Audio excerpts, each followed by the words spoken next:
Engineering, Chennai. Join CSE, AINDS, Cybersecurity, Real Estate Design, MBA and more. Counseling code 1126. SA Engineering College, an autonomous institution. Counseling code 1114. For more details, saec.ac.in.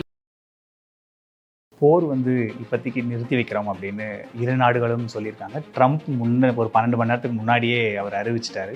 திடீர்னு இந்த நிறுத்தம் என்ன sir, என்ன காரணம்? இவ்வளவு சீக்கிரம் வரும்னு நான் நினைக்கல. அவங்க 2 பேருக்கும் போதுமான அளவு ஏவுகணைகள் தொடர்ந்து இருக்குமான்றதும் ஒரு பிரச்சனை. 12 நாட்களாக அவர்கள் ஏவுகணைகளை அனுப்பி கொண்டிருக்கிறார்கள். இந்த ஏவுகணைகள் குறைந்து கொண்டே வருகிறது. Trump does Pakistan, India on Israel and Iran.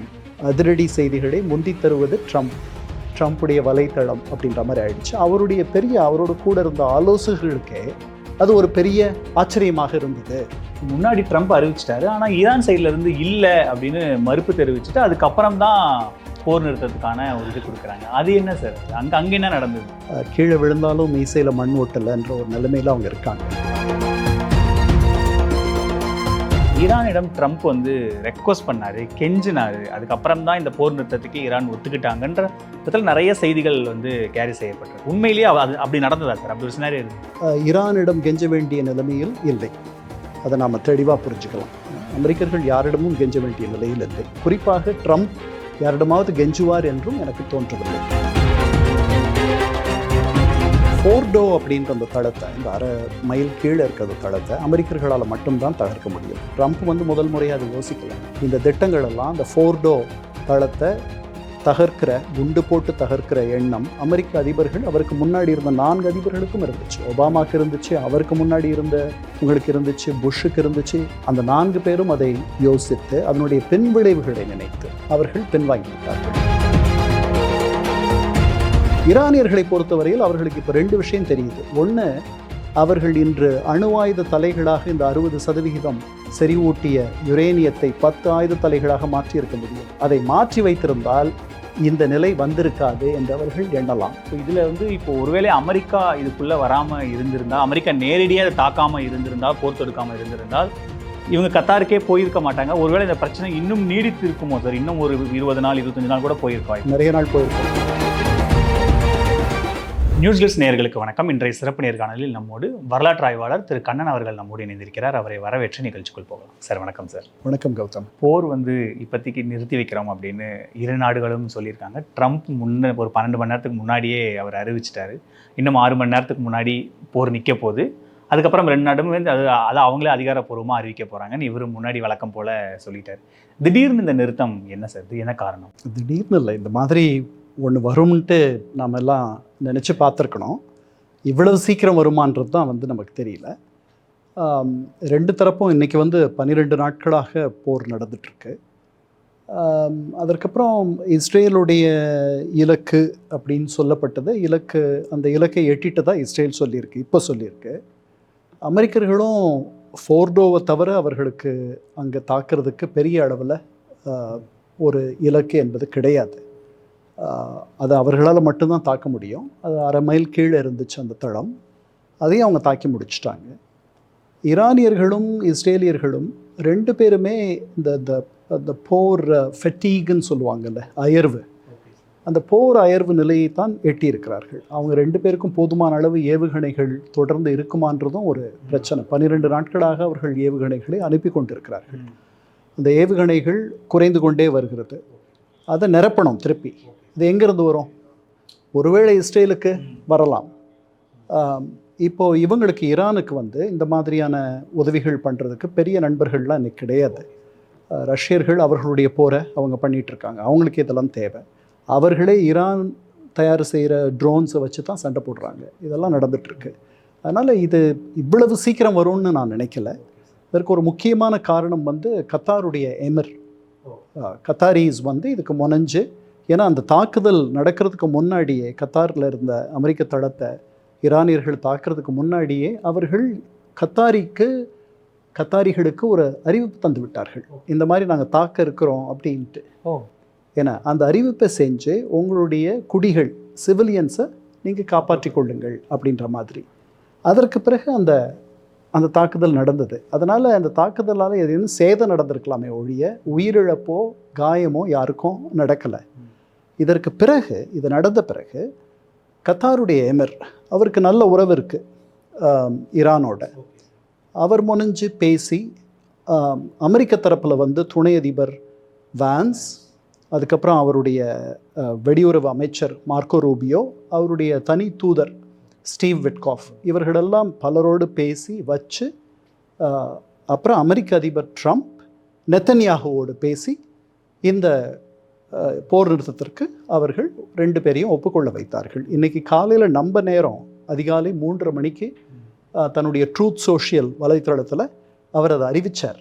அதாவது அதான் ஒரு ஆங்கில பத்திரிகை கூட அவங்க தலைப்புச் செய்தியாக என்ன சொன்னாங்க, Trump does Pakistan India on Israel and Iran அப்படின்னு சொல்லிட்டு அவர் செய்திகளை, அதிரடி செய்திகளை, பிரேக்கிங் நியூஸ் அதிரடி செய்திகளை முந்தி தருவது ட்ரம்ப்புடைய வலைத்தளம் அப்படின்ற மாதிரி ஆயிடுச்சு. அவரோட கூட இருந்த ஆலோசகர்களுக்கே அது ஒரு பெரிய ஆச்சரியமாக இருந்தது.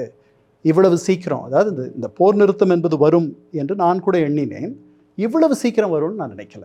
ஒருவேளை இவர்கள் கத்தாரை தாக்காமல் இருந்திருந்தால், ஒருவேளை இந்த கத்தாரிகள் இதில் இவ்வளவு சீக்கிரம் தலையிட்டிருப்பார்களா, அல்லது தலையிட்டிருக்க வேண்டிய அவசியம் வந்திருக்குமா, அல்லது அவர்களுடைய சிந்தனையே அமெரிக்கர்களுக்கு வந்திருக்குமா என்பதெல்லாம் எனக்கு சரியாக தெரியல. ஆனால் ஈரானியர்கள் மிகவும் பலவீனப்பட்டிருக்கிறார்கள். பலவீனப்பட்டுறாங்க. ஓகே. அவர்கள் இந்த போரை தொடர்ந்து நடத்துவதற்குரிய தெம்போ, ஆற்றலோ, அதற்குரிய சக்தியோ அவர்களுக்கு பெரிதும் கிடையாது. அவர்களுக்கு அதிகமான நண்பர்கள் கிடையாது. அதனால் அவர்கள் தனிமைப்பட்டிருப்பதனால் இது அவர்களுக்கும் ரொம்ப நல்லது. இஸ்ரேலாலேயும் இந்த போரை தொடர்ந்து நடத்த முடியாது. இந்த போர் நிறுத்தம் அவர் அறிவித்த பிறகு கூட, அதற்கு பிறகு ஈரான்லேருந்து வந்த ஒரு தாக்குதல்னு அவங்க சொல்கிறாங்க, 4 பேரை கொன்னுடுச்சு. சரிதானா? இப்போ நம்ம பேசிகிட்டு இருக்க இந்த நேரத்தில் இந்த போர் நிறுத்தம் நிலை பெறும் என்ற எண்ணம் தான் எனக்கு இருக்குது. நிலை பெறும். இதில் இன்னொரு முக்கியமான விஷயம், முன்னாடி ட்ரம்ப் அறிவிச்சிட்டாரு, ஆனால் ஈரான் சைட்லேருந்து இல்லை அப்படின்னு மறுப்பு தெரிவிச்சுட்டு அதுக்கப்புறம் தான் போர் நிறுத்தத்துக்கான ஒரு இது கொடுக்குறாங்க. அது என்ன சார்? அங்கே என்ன நடந்தது? அங்கே ஒன்றும் நடக்கலை. அதாவது அவர்களுக்கு என்னென்னா, நான் முன்னாடியே உங்ககிட்ட சொன்னேன்னு நினைக்கிறேன், அவர்கள் மிகவும் ஒரு பெருமை மிக்க ஒரு இனத்தைச் சேர்ந்தவர்கள். அதனால் அவர்களுக்கு வந்துட்டு கீழே விழுந்தாலும் மீசையில் மண் ஓட்டலைன்ற ஒரு நிலைமையில் அவங்க இருக்காங்க. அவர்களுடைய தன்மானத்தையும் சுயமரியாதையையும் காப்பாற்றிக் கொள்ள வேண்டிய நிலையில் இருக்கிறார்கள். அவர்கள் வெற்றி அறிவித்து விட்டார்கள். இந்த போர் நிறுத்தத்துக்கு ஒத்துக்கிட்டு நாம் வெற்றி அடைந்து விட்டோம், இஸ்ரேலை போர் நிறுத்தம் செய்ய வைத்து விட்டோம்னு அவர்களுடைய நேஷ்னல் செக்யூரிட்டி கவுன்சில் அறிவிப்பு. அதனால் இது ஒவ்வொருத்தரும் இப்போ இந்த 12 நாட்கள் நடந்தது எப்படி பார்க்குறாங்கன்றதை பொறுத்து தான் அது வெற்றியாக தோல்வியான்ட்டு. இங்கே கூட பாகிஸ்தானிகள் வெற்றி அறிவித்தாங்கல்ல, அவர்கள் வெற்றி கொண்டாடினாங்க, நாமும் வெற்றி கொண்டாடினோம். அதனால் யார் உண்மையிலேயே வென்றார்கள் என்பதை காலம்தான் தீர்மானிக்கும்.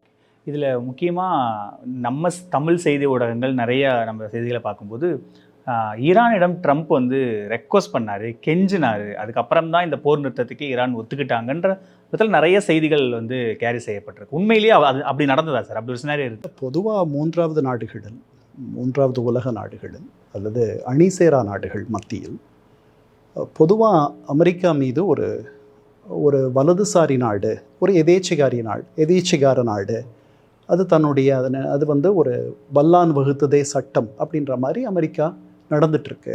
90க்கு பிறகு, பனிப்போர் முடிந்த பிறகு அதை தட்டி கேட்பதற்கு யாரும் இல்லை அப்படின்ற ஒரு எண்ணம் நிறைய பேருக்கு இருக்குது. அதனால் அமெரிக்கா என்ன செய்தாலுமே அது தவறாகத்தான் இருக்க முடியும் அப்படின்ற மாதிரி அவங்க இப்போ இவங்க அமெரிக்கா இந்த தாக்குதல் நடத்துனதுக்கு சர்வதேச சட்டத்தின் கீழ் அதற்கு இடம் இருக்கா அப்படின்னா எனக்கு தெரிஞ்சு இருக்கிற மாதிரி தெரியல. அவங்க நாட்டிலேயே அவருக்கு அந்த அதிகாரம் இருக்கான்னு கேட்டால், அவர் நாட்டில் இருக்கக்கூடிய பல மெம்பர்ஸ் ஆஃப் பார்லிமெண்ட், எம்பிக்கள், நீங்கள் இங்கே நாடாளுமன்றத்திற்கு நாடாளுமன்றத்தினுடைய ஒப்புதலோடு தான் இந்த தாக்குதலை நீங்கள் நடத்தியிருக்கணும் அப்படின்னு சொல்கிறவங்களாம் இருக்காங்க. அதெல்லாம் ஒரு புறம் இருந்தாலும் கூட அமெரிக்கர்களை கேட்டால், நாங்கள் எவ்வளோ நாளாக பேச்சுவார்த்தை நடத்தினோம். மேற்கத்திய நாடுகளை கேட்டிங்கன்னா, நாங்கள் எவ்வளோ நாளாக இவங்களோட பேச்சுவார்த்தைக்கு அழைச்சோம். இவங்க அமைதியான ஒரு அணு சக்தி தேடலைத்தான் இவர்கள் செய்கிறார்கள் என்று சொன்னாலும் கூட, இவர்கள் 60% செறிவூட்ட வேண்டிய அவசியம் என்ன என்பது எங்களுக்கு தெரியல. அதனால் எங்களோட பேசும்பொழுது ஒரு மாதிரி பேசுகிறாங்க, அங்கே போய் ரகசியமாக ஏதோ பண்ணுறாங்க. அதற்கு பிறகு இன்டர்நேஷ்னல் அட்டாமிக் ஏஜென்சி, எனர்ஜி ஏஜென்சியினுடைய ஆய்வுக்கோ அல்லது கட்டுப்பாட்டுக்கோ இவர்கள் சம்மதிப்பதில்லை. இதெல்லாம் இருக்குது. அதனால் என்ன எங்களுக்கு வேறு என்ன வழி இருக்குது? இவர்களிடம் அணுசக்தி என்ற ஒரு ஆற்றல் வந்து விடுமானால் அது இஸ்ரேலினுடைய வாழ்வாதாரத்திற்கே ஒரு பெரிய கேள்விக்குறியாகிவிடும், மற்ற நாடுகளுக்கும் ஒரு அச்சுறுத்தலாக முடியும் அப்படின்ற மாதிரி அவர்கள் சொல்லுவார்கள். சரிதானா? அதனால் அப்படியெல்லாம் அமெரிக்கர்கள் ஈரானிடம் கெஞ்ச வேண்டிய நிலைமையில் இல்லை. அதை நாம் தெளிவாக புரிஞ்சுக்கலாம். அமெரிக்கர்கள் யாரிடமும் கெஞ்ச வேண்டிய நிலையில் இல்லை. குறிப்பாக ட்ரம்ப் யாரிடமாவது கெஞ்சுவார் என்றும் எனக்கு தோன்றவில்லை. ஏன்னா அவர் இலான் மஸ்கிட்டே கெஞ்ச மாட்டாருன்னு தான் நான் நினைக்கிறேன். அவரை பார்த்தீங்க நீங்கள், அவர் எப்படி ஒரு சின்ன பையன் மாதிரி தான் அவர் நடத்தினார், பெருந்தன்மையாக தான் நடத்திட்டார். அவர் தான் அவரை கூப்பிட்டு மன்னிப்பு கேட்டார், அதெல்லாம் நடந்துச்சு. உலகத்தினுடைய மிகப்பெரிய பணக்காரர், ஏன்னா அவர் வென்றதற்கு அவரும் ஒரு காரணம் என்று அவரே சொல்லி கொண்டவர். இவ்வளவு நடந்தும் கூட அவரை பெருந்தன்மையாக மன்னித்து விட்டு அவர் எடுத்துக்கொண்டார். அமெரிக்கர்கள் மற்றவர்களிடம் கெஞ்ச வேண்டிய நிலையில் அவர்கள் இல்லை. அவர்களுடைய பொருளாதார வலிமையோ அல்லது அவர்களுடைய இராணுவ வலிமையோ அவர்களை அந்த உயரத்தில் வைத்திருக்கிறது ஒன்று. ரெண்டாவது, ஈரானியர்களிடம் குறிப்பாக அவர்கள் கெஞ்ச வேண்டியதே இல்லை. 79 அவர்கள் கெஞ்சினார்கள். அவர்களுடைய கிட்டத்தட்ட 240 சில்லற அவர்களுடைய அமெரிக்கர்களை இவர்கள் பிணை கைதிகளாக 2 ஆண்டுகள் வைத்திருந்தார்கள். அப்போது ஜிம்மி கார்ட்டர் அங்கே அதிபராக இருந்தார். அப்போ அமெரிக்கா இவர்களிடம் மண்டியிட்டு அவர்களை விடுவிப்பதற்காக நிறைய கெஞ்ச வேண்டியிருந்தது. அது ஒரு காலம். அதற்கு பிறகு அமெரிக்காவும் ஈரானும் பகைவர்களாக, கடுமையான பகைவர்களாக மாறிப்போனார்கள். இன்னைக்கு அமெரிக்கர்கள் ஈரானோடு தொடர்பு வைத்திருப்பது ஒமான் மூலமாக, நேரடி தொடர்பு இல்லை. 79 அவங்க 2 பேருக்கும் நேரடி தொடர்பே இல்லை. சுவிட்சர்லாந்து மூலமாக ஈரானியர்கள் அமெரிக்கர்களுக்கு செய்தி சொல்வதும், சுவிட்சர்லாண்டை சேர்ந்தவர்கள் அங்கே தூதரகம் வைத்திருப்பதாக நான் அறிகிறேன். என்ன, சுவிஸ் அவர்கள் நடுநிலையாளர்கள். அதனால் அவர்கள் 2 பக்கமும் தகவல் பரிமாற்றம் செய்வார்கள். இந்த செஞ்சிலுவை சங்கத்தினுடைய தலைமையகம் கூட சுவிட்சர்லாண்டினுடைய ஜெனீவாவில் இருக்கிறது. அதனால் அவர்களை இவர்கள் பயன்படுத்தி கொண்டார்கள். இவர்கள் அரபு நாடுகள், அதில் குறிப்பாக ஒமான் மிகுந்த நட்புறவோடு ஈரானோடு இருக்கிறது. அவர்கள் மூலமாகத்தான் அவருடைய தனித்தூதர் அவர்கள் ஏற்பாடு செய்த, அங்கே ஒமானிலேயே அந்த பேச்சுவார்த்தைகள் நடந்தன. 5 சுற்று பேச்சுவார்த்தைகள் நடந்தன. 60 நாட்களுக்குள் ஒரு முடிவை ஈரானியர்கள் எட்ட வேண்டும் என்றும் ட்ரம்ப் கெடு வைத்திருந்தார். அதெல்லாம் மீறி போன பிறகு தான் இதெல்லாம் தொடங்கி நடந்துச்சு. அதனால் இந்திய ஊடகங்கள் அப்படி சொல்வது என்பது பொதுவாக நம்முடைய அணிசேரா நாடுகள் மத்தியில் அமெரிக்கா மீது இருக்கக்கூடிய ஒரு எதிர்ப்புணர்வு. அதனால் அவர்கள் அப்படி சொல்லுகிறார். சரி, இப்போ இந்த போர் தொடங்கினதே இந்த அணுசக்தி இவங்க அதிகமாக செறிவூட்டுறாங்க, ஆபத்தாக முடியும் தான் இஸ்ரேல் தாக்குறாங்க. அதுக்கப்புறம் அமெரிக்கா அவங்களுக்கு சப்போர்ட் பண்ணுறாங்க. அதுக்கான நோக்கம் இப்போது நிறைவேறிடுச்சா இந்த போர் நிறுத்தம்? அது காலம்தான் சொல்லும். நிறைய அமெரிக்க ஊடகங்களே இது ஈரானுடைய இந்த நியூக்ளியர் திட்டத்தை, நியூக்ளியர் ப்ரோக்ராமை முழுமையாக வெற்றி கொள்ள வேண்டுமானால், இதை தடுக்க வேண்டுமானால் பேச்சுவார்த்தைகளின் மூலமாகத்தான் செய்ய முடியும், இந்த மாதிரி இராணுவ தாக்குதல்கள் மூலமாக செய்ய முடியாது என்ற கட்டுரைகள் அங்கே இருக்கக்கூடிய பல கட்டுரையாளர்கள் எழுதுவதை நான் படிக்கிறேன். அதற்கு பிறகு இந்த 3-4 இடங்களில் மட்டுமல்ல, அவங்களுடைய அணு ஆயுத தளங்கள் 40 இடங்களில் இருக்காங்களாம். அவர்கள் நாடு முழுக்க அதை பரவி வைத்திருக்கிறார்கள். இப்படி இந்த நாளை எதிர்பார்த்து தான் அவங்க இதெல்லாம் பண்ணியிருக்காங்க. அதனால் இங்கே கொஞ்சம் வச்சுருக்காங்க, அங்கே கொஞ்சம் வச்சுருக்காங்க. அப்புறம் இந்த தாக்குதலை ஃபோர்டோவில் அவங்க நடத்துனதுக்கு முன்னாடியே ஒரு 15 ட்ரக்குகள் அந்த ஃபோர்டோ தளத்துக்கு அவை இந்த சேட்டலைட் படங்கள் காட்டுகின்றன இவர்கள் தாக்குவதற்கு ஒரு 2-3 நாள் முன்னாடி. அதனால் அங்கே இருந்த அந்த யுரேனியம் 235, 408 கிலோகிராம், 60 பங்கு செறிவூட்டப்பட்ட அந்த யுரேனியத்தை இந்த 15 ட்ரக்குகள் மூலம் அவர்கள் வேற எங்காவது அப்புறப்படுத்தி இருக்கலாம் என்று சில பேர் நினைக்கிறார்கள். ஈரானியர்கள் நாங்கள் அப்புறப்படுத்தி விட்டோம் என்றும் சொல்லுகிறார்கள். அங்கே எதுவுமே இல்லை, நமக்கு தெரியாது, எதுவுமே நமக்கு தெரியாது. இதெல்லாம் 1/2 மைல் கீழே இருக்குது. இன்னும் யாரும் கீழே போய் பார்க்கல. ஈரானியர்களால் மட்டும்தான் அதை போய் பார்க்க முடியும். இப்போது அவர்கள் பார்த்தார்களா, அவர்கள் என்ன செய்தார்கள் என்பதை பெருசாக அவர்கள் தான் வெற்றி கொண்டாடுறாங்களே. இந்த போர் நிறுத்தத்துக்கு அவங்க இஸ்ரேலே போர் நிறுத்தம் பண்ண வச்சுட்டோம் அப்படின்றாங்க. அதனால வெற்றி கொண்டாடி கொண்டிருக்காங்க. ட்ரம்பும் செலிப்ரேட் பண்றாரு. எல்லாருமே வெற்றி கொண்டாடக்கூடிய ஒரு தருணம் இது. அவர் முழுமையாகவும் மொத்தமாகவும் அவர்களுடைய அணு ஆயுத முயற்சியை தகர்த்து விட்டோம் என்றது தான் அவருடைய அறிக்கை. அதற்கு காலம்தான் சொல்லும். அதை முதல்ல அங்கே போய் IAEA, international atomic energy agency ஆய்வாளர்களோ அல்லது 3வது நாடு வல்லுநர்களோ அங்கே போய் பார்த்தால்தான் அவர் சொல்கிறது எவ்வளோ தூரம் உண்மைன்னு தெரியும். ஆனால் ஐஏஇஏடைய டைரக்டர் ஜெனரல் குரோசின்ற அந்த இத்தாலியர் அவர் என்ன சொல்கிறாரு, இந்த பேலோட் அந்த 14 குண்டுகள் அங்கே போயிருக்கு, ஒவ்வொரு குண்டு 30,000 பவுண்ட், இந்த கிட்டத்தட்ட 13,700 கிலோ ஒவ்வொரு குண்டும், தொடர்ந்து ஒன்றன் பின் ஒன்றாக இந்த 14 குண்டுகளும் அந்த பூமியை துளைக்குது. அது கீழே போய் கிட்டத்தட்ட 60 மீட்டருக்கு மேலே போய் தான் கீழே போன பிறகு வெடிக்கும், மேலே வெடிக்காது. அது துளை போடும், உள்ளே போகும், 60 மீட்டருக்கு பிறகு வெடிக்கும். அங்கே தான் வந்து அந்த தளம் இருப்பதாக இந்த இவர்களுடைய நுண்ணறிவு சொல்லுது. அதனால் கீழே எந்த அளவுக்கு சேதம் ஆயிருக்கு அப்படின்றது நமக்கு தெரியாது. ஆனால் குரோசி என்ன சொல்கிறாரு, இந்த 13,700 கிலோகிராம் ஒவ்வொரு குண்டும் 14 குண்டுகள் ஒன்றன் பின் ஒன்றாக இதெல்லாம் கணக்கு பண்ணி பார்க்கும்பொழுது கண்டிப்பாக சேதம் நடந்திருக்கும், பெருத்த சேதம் ஏற்பட்டிருக்கும் என்று அவர் யூகிக்கிறார். நான் கூட அப்படி தான் யூகிக்கிறேன். இதில் இன்னொரு முக்கியமான விஷயம், அவங்க பேச்சுவார்த்தைக்கே வந்தாலும் இன்றைக்கி போர் நிறுத்தம் பண்ணாலும் அவங்க தொடர்ச்சியாக இங்கே நீங்கள் சொல்கிற மாதிரி இங்கே ஒரு பேசுகிறாங்க, திரும்ப போய் அவங்க திரும்ப செறிவூட்டுறாங்க, இப்படி அவங்க தொடர்ச்சியாக பண்ணிகிட்டே இருந்தாங்கன்னா இதை யார் கண்காணிக்கிறது, யாருடைய கண் பார்வையில் இருக்கிறது? நாளைக்கு திரும்பவும் இதே மாதிரி செறிவூட்டினாங்கன்னா திரும்பவும் போர் நடக்குமா, திரும்பவும் தாக்குதல் நடக்குமா, திரும்ப அமெரிக்கா உள்ளே வருவாங்களான்னு இது ஒரு லூப் மாதிரி போயிட்டே இருக்கே. ஆமாம், இதில் யாரும் வெற்றி, இது வந்து கேட் அண்ட் மவுஸ் கேம். ஏன்னா ஏதோ எலி ஓடுறதும் பூனை துரத்துறதும் அந்த மாதிரி தான் இருக்குது. இதற்கு வந்து ஒரு முடிவு வரணும்னா பேச்சுவார்த்தைகள் மூலமாகத்தான் முடிவு வரணும். பேச்சுவார்த்தைகள் மூலமாக ஈரானியர்கள் ஒப்புக்கொள்ள வேண்டும். அதாவது நாங்கள் வந்து அணுசக்தியை நாங்கள் ஆக்கப்பூர்வமாகத்தான் பயன்படுத்துவோம். ஏற்கனவே புஷர்னு ஒரு இடத்துல ஒரு நியூக்ளியர் ரியாக்டர் இருக்குது, அங்கிருந்து அவங்க மின்சாரம் தயாரிக்கிறாங்க. அது மாதிரி அவர்கள் மின்சாரம் தயாரிப்பதோ அல்லது மருத்துவ ரீதியாக இந்த அணுசக்தியை பயன்படுத்துவதிலோ யாருக்கும் எந்த ரெண்டு விதமான கருத்து இருக்க முடியாது. அவர்கள் இந்த ஆக்க முயற்சியை தவிர்த்து அவர்கள் ஒரு அணு ஆயுத தலையாக மாற்றுவதற்கு, வெப்பனைஸ் பண்ணுறதுக்கு அவர்கள் முயல்வதைத்தான் அமெரிக்கர்கள் விரும்பவில்லை, குறிப்பாக இஸ்ரேலியர்கள் விரும்பவில்லை. ஏன்னா அவங்க என்ன நினைக்கிறாங்க, அவங்களுடைய வாழ்வே நாளைக்கு, அவங்களுடைய இருப்பே ஒரு கேள்விக்குறியாக மாறிவிடும் இது ஒரு அணுசக்தியாக மாறிவிட்டால். இது ஒரு புறம்.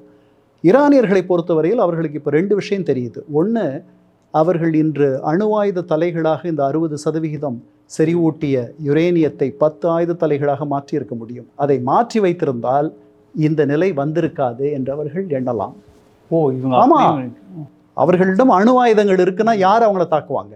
அவர்கள் அதை பயன்படுத்தலாம் என்ற ஒரு அச்சம் இருக்குமில்ல. இன்றைக்கே ரஷ்யாவை யாரும் தாக்க முடியாது இருக்கு. யுக்ரைனுக்கு ஆதரவாக செயல்படுபவர்கள் மறைமுகமாக ஆயுதங்களை தருகிறார்கள். மறைமுகமான வெளிப்படையாகத்தான், ஆனால் வந்து நேரடியாக அந்த போரில் அவர்கள் தலையிடவில்லை. பின்புற வழியாக ஆயுதங்களை தருகிறார்கள், நுண்ணறிவு தருகிறார்கள், நுண்ணறிவை பகிர்ந்து கொள்கிறார்கள், நிதி உதவி செய்கிறார்கள், மற்ற உதவிகளை செய்கிறார்கள். ஆனால் நேரடியாக நேட்டோ நாடுகள் யாரும் அந்த போரில் ஈடுபடவில்லை இல்லையா? ஏன்? ஏன்னா ரஷ்யா ஒரு அணு ஆயுத சக்தி. அதனால் அதே மாதிரி இப்போது வடகொரியா மேலே ஏன் இந்த மாதிரி பண்ணல அமெரிக்கர்கள்? ஏன்னா அவர்கள் கிட்டத்தட்ட 60 அணு ஆயுத தலைகள் இருப்பதாக நினைக்கிறாங்க. உலகத்தில் அப்படி நம்பப்படுது. உலகத்தில் உள்ள நுண்ணறிவு பிரிவினர் அப்படி நினைக்கிறாங்க. அப்போது இந்த இடத்துக்கு போயிட்டீங்கன்னா டிட்டரன்ஸ், உங்களை யாரும் தாக்க முடியாத அளவுக்கு நீங்கள் வலிமை பெற்று விடுவீர்கள். இப்போ இவங்க நாங்கள் இன்னும் ரெடி பண்ணாமல் வச்சுட்டோமேனு ஃபீல் பண்ணுறோம். கண்டிப்பாக அப்படி நினைப்பாங்கன்னு தான் நான் நினைக்கிறேன். அதனால் இதை வந்து நம்ம எப்படியாவது, இவ்வளவு தூரம் வந்துட்டோம், இவ்வளவு கிட்ட வந்துட்டோம், இவ்வளவு எதிர்ப்புக்கு இடையில் இவ்வளவு செலவு பண்ணி இவ்வளவு துன்பப்பட்டு இந்த இடத்துக்கு வந்துட்டோம், இதை இவங்க தகர்த்துட்டாங்க. ஆனால் அவர்களுடைய ஒருத்தர் அவங்களுடைய ஒரு ஆலோசகர் ட்வீட் போட்டார் இந்த தாக்குதல் தொடங்கின உடனே, யூ கேனாட் பாம் நாலேஜ், அறிவை நீங்கள் குண்டு போட்டு தகர்க்க முடியாதுனார். அதனால் அவர்களுக்கு இது வந்து தொழில்நுட்பம் தான் பெருசு. இந்த தொழில்நுட்பம் பல நாடுகளுக்கு கிடையாது. அதனால தான் அவர்கள் யாரும் இந்த முயற்சியில் இடங்கல. அதுக்கப்புறம் இதுக்கு நிறைய பணம் ஆகும், இதற்கு நிறைய செலவு பண்ணணும், அந்த வசதியும் பல பேருக்கு கிடையாது. அப்படி வசதி இருக்கிற நாடுகள் பல காரணங்களால் இந்த முயற்சியில் ஈடுபடலை. ஏன்னா யாருமே இந்த அணுசக்தியை ஆக்கப்பூர்வமாக தவிர வேறு எப்படியும் பயன்படுத்தக்கூடாது என்பதில் ஹிரோஷிமா நாகசாக்கி நடந்த பிறகு ஒரு முடிவுக்கு உலகம் வந்திருக்கிறது. அதனால் அதற்கு முன்பும் சரி பின்பும் சரி யாரும் இதை பயன்படுத்தவில்லை. பெரிய அளவு வளர்ந்துருக்குல்ல சார், மிகப்பெரிய அளவில் வளர்ந்துருக்கு. அப்போ போட்டதெல்லாம் பேபி பாம்ஸ்ன்னு நீங்கள் வச்சுக்கலாம். சரிதானா? இன்றைக்கி வந்து அது முழுசாக வளர்ந்து ஒரு முழு மனிதனாக மாறி இருக்கிறது தொழில்நுட்பம். இப்போது அந்த நடந்த பிறகு, அது நடந்த ஒரு 4 ஆண்டுகளிலேயே ரஷ்யர்களுக்கு அணுசக்தி பெற்றுவிட்டார்கள். அதற்கப்புறம் கொஞ்சம் வருஷத்தில் பிரிட்டன், ஃப்ரான்ஸ், சீனா, அதுக்கப்புறம் இஸ்ரேலியர்கள் 60களிலேயே அணு சக்தியாக மாறிவிட்டிருப்பார்கள் என்பது தான் பலருடைய எண்ணம். அவர்கள் அதை ஒப்புக்கொள்ளவில்லை, மறுக்கவில்லை. அது ஒரு பக்கம். அதற்கு பிறகு நாம் 74 நாம் முதல் குண்டு வெடித்தோம், முதல் சோதனை நடத்தினோம். அதற்கு பிறகு 98 நாம் ஒரு அணுசக்தியாக மாறினோம். அதற்கு பிறகு பாகிஸ்தான், அதற்கு பிறகு வடகொரியா. இப்படி இதுதான் இன்றைக்கி நமக்கு தெரிந்த அணுசக்தி நாடுகள். இது இன்னும் பரவக்கூடாது என்பதற்காகத்தான் நியூக்ளியர் நான் ப்ராலிஃபரேஷன் ட்ரீட்டி 70களில் அமலுக்கு வந்த அந்த ஒப்பந்தம். அந்த ஒப்பந்தத்தில் ஈரானும் கையெழுத்திட்டு இருக்கிறது. அது விலகிவிடும் என்று நிறைய பேர் நினைக்கிறாங்க. ஏன்னா இந்த இன்டர்நேஷ்னல் அட்டாமிக் எனர்ஜி ஏஜென்சி அந்த ஒப்பந்தத்தின் கீழ், அந்த ஒப்பந்தத்தின்படி ஈரான் கொடுத்த உறுதிமொழிகளை அது காப்பாற்றவில்லை, மீறிவிட்டதுன்னு சொன்ன அடுத்த நாளே இஸ்ரேலுடைய தாக்குதல் தொடங்கிச்சு. ஸோ அந்த ஒப்பந்தத்திலே இல்லைன்னா நீங்கள் எந்த உறுதிமொழியும் கிடையாது, உங்களை எதுவும் கட்டுப்படுத்தலாம், தாக்குதல் நடத்தலாம். 2003 வடகொரியா அந்த ஒப்பந்தத்திலிருந்து வெளியே போயிட்டு அது அணு சக்தியாக மாறிவிட்டது. சரி, இப்போ இதில் இப்போ ஒருவேளை அமெரிக்கா இதுக்குள்ளே வராமல் இருந்திருந்தால், அமெரிக்கா நேரடியாக அதை தாக்காமல் இருந்திருந்தால், போர் தொடுக்காமல் இருந்திருந்தால், இவங்க கத்தாருக்கே போயிருக்க மாட்டாங்க. ஒருவேளை இந்த பிரச்சனை இன்னும் நீடித்து இருக்குமோ சார்? இன்னும் ஒரு 20 நாள் 25 நாள் கூட போயிருக்கோம், நிறைய நாள் போயிருக்கோம். ஃபோர்டோ அப்படின்ற அந்த தளத்தை, இந்த 1/2 மைல் கீழே இருக்கிற தளத்தை அமெரிக்கர்களால் மட்டும்தான் தகர்க்க முடியும். அதனால் இதற்கு ஒரு முடிவு வரணும்னா இஸ்ரேலியர்கள் தினமும் வேண்டி இருப்பார்கள். குறிப்பாக நெத்தன்யாகு அமெரிக்கர்கள் இந்த போரில் தங்கள் பக்கம் வரணுன்றதை அவர் சூதாடினார்னு நான் நினைக்கிறேன். he took a gamble. அதாவது அமெரிக்கர்கள் இது ஒரு நல்ல வாய்ப்பு, இதை விட்டுறக்கூடாது. ட்ரம்ப் மாதிரி ஒரு அதிபர், அவருக்கு முன்னாடி இருந்த 4 அதிபர்கள் இதை பற்றி யோசித்திருக்காங்க. ட்ரம்ப் முதல் முறையாக அதை யோசிக்கலை. இந்த திட்டங்கள் எல்லாம், இந்த ஃபோர்டோ தளத்தை தகர்க்கிற, குண்டு போட்டு தகர்க்கிற எண்ணம் அமெரிக்க அதிபர்கள், அவருக்கு முன்னாடி இருந்த 4 அதிபர்களுக்கும் இருந்துச்சு. ஒபாமாவுக்கு இருந்துச்சு, அவருக்கு முன்னாடி இருந்த உங்களுக்கு இருந்துச்சு, புஷ்ஷுக்கு இருந்துச்சு. அந்த 4 பேரும் அதை யோசித்து அதனுடைய பின்விளைவுகளை நினைத்து அவர்கள் பின்வாங்கி விட்டார்கள். அப்போல்லாம் பயங்கரவாதம் ஒரு பெரிய செய்தியாக இருந்தது, 9/11 நடந்த நேரம். அதனால் பயங்கரவாதத்திற்கு இவர்கள் துணை நிற்பார்கள். இவர்கள் ஒரு பயங்கரவாதத்துக்கு துணை போகும் நாடு என்பது தான் இவர்களுக்கு கொடுத்துருக்கிற சர்டிஃபிகேட். சரிதானா? அதனால் இப்படியெல்லாம் இருக்கும் பொழுது இவர்கள் ஆதரிக்கக்கூடிய பதிலாட்கள் ஹெஸ்புல்லா, ஹமாஸ், ஹூத்தீஸ், இவர்களெல்லாம் அவர்களை ஹமாஸை டெரரிஸ்ட் ஆர்கனைசேஷன் தான் சொல்கிறாங்க. ஸோ இப்படியெல்லாம் இருக்கும் பொழுது அப்போ ஒரு நல்ல தருணம் இல்லை. ரெண்டாவது, அந்த நேரத்தில் ஈரான் மிகுந்த பலசாலியாக இருந்த நேரம்.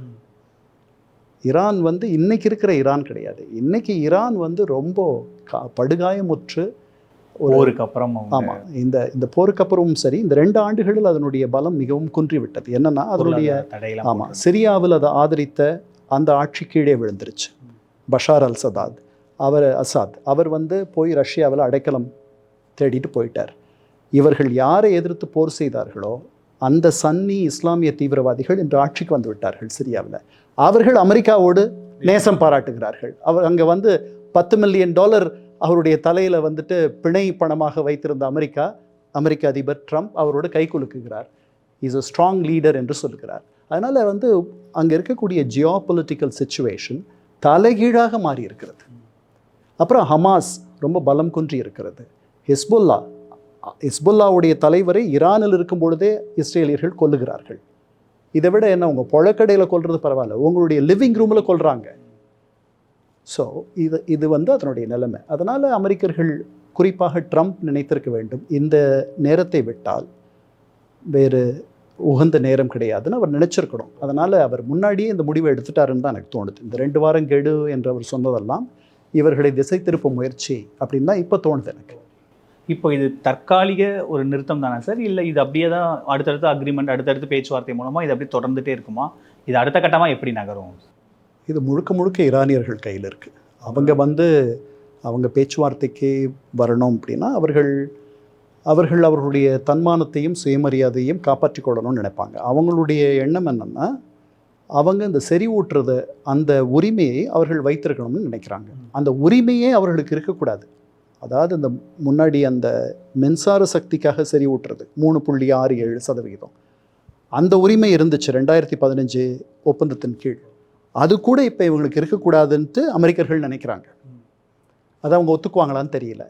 ஸோ இதுக்கெல்லாம் எப்படி ஒரு தீர்வு வரும் என்று தெரியல. எவ்வளவு சீக்கிரம் இவர்கள் பேச்சுவார்த்தைக்கு வருவார்கள் என்றும் தெரியவில்லை. அதற்கு பிறகு அமெரிக்கர்களோடு நேரடியாக பேச்சுவார்த்தை நடத்துவார்களா என்றும் இது யார் தெரியவில்லை. மத்தியஸ்தம் பண்றது? நிறைய பேர் இருக்காங்க. அது மத்தியஸ்தம் பண்ணுறதுக்கு நிறைய பேர் இருக்காங்க. ஒமானி இருக்காங்க, கத்தாரிஸ் இருக்காங்க, அவர்கள் வந்து துணை பண்ணலாம். இப்போ சமீபத்தில் Congo, Democratic Republic of Congo அப்படின்னு ஒரு நாடு இருக்குது, மிகப்பெரிய நாடு. அங்கேருந்து தான் வந்து உங்களுக்கு நம்ம மொபைல் ஃபோனில் போடுறோமே, அது என்ன அந்த மெட்டல் கோபால்ட்டா இல்லை, அது வந்து முழுக்க அங்கே தான். லித்தியமா இல்லை, கோபால்ட்னு நினைக்கிறேன். கோபால்ட்டு தான் பார்த்துக்கலாம். அது நான் சரியாக இல்லைன்னா அது வெட்டிடும். ஸோ அது அங்கே உலகத்துலேயே அதிகமாக கோபால்ட் கிடைக்கிற இடம் அது. அவர்களும் பக்கத்தில் இருக்க ருவாண்டா நாட்டுக்கும் போன வாரம் வந்து ஒரு அமைதி ஒப்பந்தம் கையெழுத்தாச்சு. அதற்கு காரணம் அமெரிக்கர்களுக்கு துணை போனது கத்தாரிஸ். கத்தார் வந்து ஒரு சின்ன நாடு, ஆனால் அவர்கள் மிக செல்வம் படைத்தவர்கள். அவர்களுக்கு பெரிய செல்வாக்கும் இருக்குது, அரபு உலகத்துலேயும் இருக்குது, மற்ற உலகத்துலேயும் 3வது நாடுகள் மத்தியில் இருக்குது. அதனால் அவர்கள் அமெரிக்கர்களுடைய நண்பர்கள். அவர்கள் அங்கே ஒரு அமெரிக்க தளம் இருக்குது. அவர்கள் இப்போ சமீபத்தில் ஒரு விமானத்தை வேறு அவருக்கு அன்பளிப்பாக தந்திருக்காங்க. அவர் எடுத்துக்கிறேன்னாரு. ஸோ அதனால் கத்தாரிகள் பேசலாம். ஒமானிகள் அவர்களுக்கு ரொம்ப மரபு வழி நண்பர்கள். யாருக்கு? நம்ம ஈரானியர்களுக்கு. ஐரோப்பியர்கள் அமெரிக்கர்கள் அளவுக்கு ஈரானியர்களை பயமுறுத்துவதில்லை. இதுக்கு வர மேற்கு ஐரோப்பிய நாடுகளோடு, குறிப்பாக ஸ்காண்டினேவியன் கண்ட்ரீஸ், அதாவது ஸ்வீடன், அங்கே இருக்கவர்களுக்கெல்லாம் ஒரு அனுதாபம் கூட உண்டு ஈரானியர்கள் மீது. ஈரானியர்களுடைய நிலைமையை கண்டு அவர்கள் இவர்கள் துன்பப்பட வேண்டிய அவசியம் இல்லைன்னு நினைக்கக்கூடிய ஆட்கள்லாம், தலைவர்கள்லாம் இருக்காங்க இங்கே. அதனால் அதற்கெல்லாம் வழி இருக்குது. ஈரானியர்கள் எவ்வளவு சீக்கிரம் அந்த வழியை நாடி வராங்கன்றது அவர்களை பொறுத்து. அமெரிக்காவோட ரோல் என்னவா இருக்கும்? அமெரிக்கா அது என்ன சொல்லும், அமெரிக்கா தான் வில் கால் த ஷாட்ஸ். இவர்கள் வந்து கோஆர்டினேட் பண்ணுவாங்க. இல்லை, அவர்கள் தான், அதாவது ஈரான் ஒப்பந்தம் செய்து கொள்ள வேண்டிய முதன்மையான ஆள் அமெரிக்கா. அதுதான் பெரிய அண்ணன்.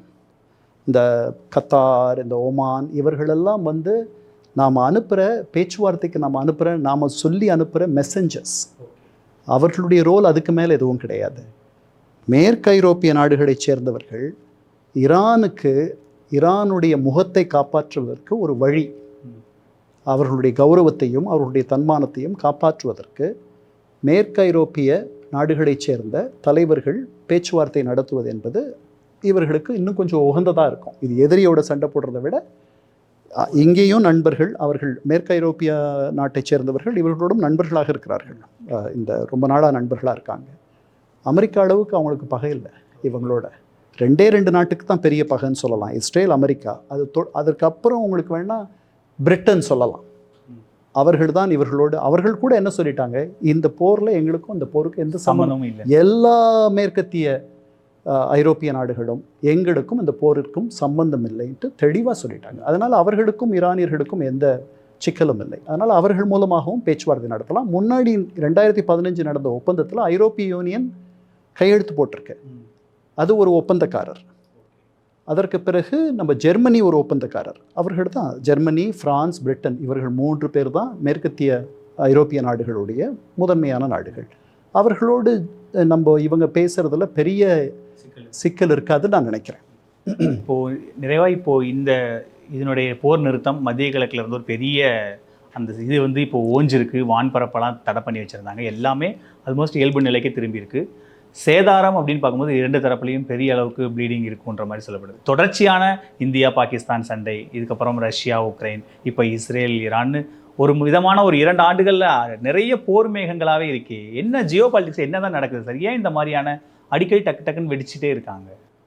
இல்லை, ஒரு பெரிய ஒரு ரீஅலைன்மெண்ட் வந்திருக்க ஒரு நேரம். இந்த நேரத்தில் என்னென்னா, புட்டின் சோவியத் யூனியனுடைய வீழ்ச்சிக்கு பிறகு, அந்த சோவியத் சாம்ராஜ்யம் வீழ்ந்த பிறகு அதற்கு பிறகு ஆட்சிக்கு வந்த புட்டின் இன்னைக்கு 20 வருஷத்துக்கு மேலே அவர் ஆட்சியில் இருக்கார். அவர் அந்த பழைய சோவியத் யூனியனுடைய அந்த பழைய ரஷ்ய சாம்ராஜ்யத்தை மீண்டும் நிறுவ வேண்டும் என்று எண்ணுகிறார். அது ரொம்ப சிரமம், அது பண்ண முடியாது. ஆனால் குறைந்தபட்சம் அவரை ஒட்டி சுற்றி இருக்கக்கூடிய ரஷ்ய மொழி பேசுகிற மக்கள் வாழுகிற மற்ற அவரிடமிருந்து சோவியத் யூனியனிலிருந்து பிரிந்து போன, ரஷ்யாவிடமிருந்து பிரிந்து போன மற்ற நாடுகள், இன்று தனியாக இயங்கக்கூடிய நாடுகள், ஸ்லாவிக்கின மக்கள் உள்ள நாடுகள், இப்போ கசாகஸ்தான், துர்க்மெனிஸ்தான், தாஜிகிஸ்தான், இவங்களும் கிர்கிஸ்தான், இவங்களும் அங்கேருந்து பிரிஞ்சு போனவங்க தான். ஆனால் அவங்க ஸ்லாவிக் பீப்புள் இல்லை. ஸ்லாவிக் என்பது ஒரு இனம். ரஷ்யர்கள் ஸ்லாவிக் பீப்புள், யுக்ரைனியர்கள் ஸ்லாவிக் பீப்புள், அதில் அந்த யுக்ரைனில் ரஷ்ய மொழி பேசுகிறவங்க கொஞ்சம் பேர் இருக்காங்க. அந்த பகுதிகளை எல்லாம் அவர் ரஷ்யாவோடு இணைத்து கொள்ள வேண்டும் என்று எண்ணுகிறார். யுக்ரைன் என்ற ஒரு தனி நாடு இருக்கக்கூடாது என்று கூட அவர் எண்ணுகிறார். ஒரு அகன்ற ரஷ்யாவை உருவாக்கக்கூடிய முயற்சியில் அவர் வந்திருக்கிறார். அவரை அந்த இடத்துக்கு தள்ளினது இந்த நேட்டோவுடைய விரிவாக்கம். அது உங்களுக்கு தெரியும். யுக்ரைன் அதில் சேர்ந்துருமோன்ற ஒரு அச்சத்தில் அவர் அது இல்லைனாலும் கூட ஒருவேளை இன்னொரு நாள் அதை பண்ணியிருக்கலாம் அவர். ஆனால் அதை அன்னைக்கு பண்ணதுக்கு காரணம் அது. இங்கே உங்களுக்கு சவுதி அரேபியா ஒருவேளை இஸ்ரேலை அங்கீகரித்து விடுமோ, அதாவது எகிப்துக்கும் இஸ்ரேலுக்கும் நல்லுறவு இருக்குது, எகிப்துக்கும் ஜோர்டனுக்கும் இருக்குது, எகிப்துக்கும் இது மாதிரி வேறு சில நாடுகளுக்கும் தொடர்ந்து வந்துகிட்டே இருக்கு. ட்ரம்ப் ஆட்சிக்கு வந்த பிறகு போன தடவை ஒரு புதுசாக 4 அரபு நாடுகள் அவர்களோட உறவு பாராட்டின. அதில் ஒரு முக்கியமான நாடு யுனைடெட் அரப் எமிரேட்ஸ். அவர்களுக்குள் அது வரைக்கும் உறவு இல்லை, அவங்க அங்கீகரித்தாங்க, உறவு இருக்குது. ஃப்ளைட்ஸ் போகுது துபாய்க்கும் தெல் அவீவுக்கும் இப்போது அங்கே மாற்றி. இதற்கு அடுத்த கட்டமாக உண்மையான அங்கீகரிப்பு என்பது சவுதி அரேபியாவுடைய அங்கீகரிப்பு தான். அதுதான் இஸ்லாமிய நாடுகளுடைய தலைமை இடத்தில் இருக்கிற ஒரு நாடு. அந்த நாடு இஸ்ரேலோட சண்டை போடாமல் அல்லது இஸ்ரேலை அங்கீகரித்து விட்டால் அதற்கு பிறகு இஸ்ரேலுக்கு எந்த விதமான இந்த தனிமைப்படுத்தப்பட்டிருக்கு இல்லையா, அரபு உலகத்துலேயும் இஸ்லாமிய உலகத்துலேயும் அது இல்லாத போயிடும்ன்ட்டு முதல் ஒரு அதிபராக இருக்கும்பொழுது ஏப்ரஹாமிக் அக்கார்ட்ஸ்ன்னு சொல்லிட்டு, ஏப்ரஹாமிக் ஒப்பந்தங்கள்னு சொல்லி அவர் அதை நோக்கி போயிட்டு இருந்தார். அந்த ஒப்பந்தம் ஒரு 6 மாதத்தில் இல்லை 1 ஆண்டில் நடந்துவிடும் என்ற எண்ணம் பல பேருக்கு இருந்துச்சு. அதை தடுக்கிற விதமாக தான் ஹமாஸ் அந்த தாக்குதலை நடத்துச்சுன்னு சொல்கிறாங்க. இப்போ அவர்களுக்கு பாலஸ்தீனியர்களுக்கு ஒரு தனிநாடு இருந்தால் ஒழிய இஸ்ரேலை நாங்கள் அங்கீகரிக்க மாட்டோம் அப்படின்ற மாதிரி சவுதி அரேபியாவோட நிலை இருக்குது. அது என்னைக்கு வரும்னு நமக்கு தெரியாது. நன்றி சார், இவ்வளோ நேரத்தை எங்களோட செலவழிச்சதுக்கு ரொம்ப நன்றி sir. JNN Institute of Engineering, Chennai. Join CSE, AINDS, Cybersecurity, Real Estate Design, MBA and more. Counseling code 1126. SA Engineering College, an autonomous institution. Counseling code 1114. For more details, saec.ac.in.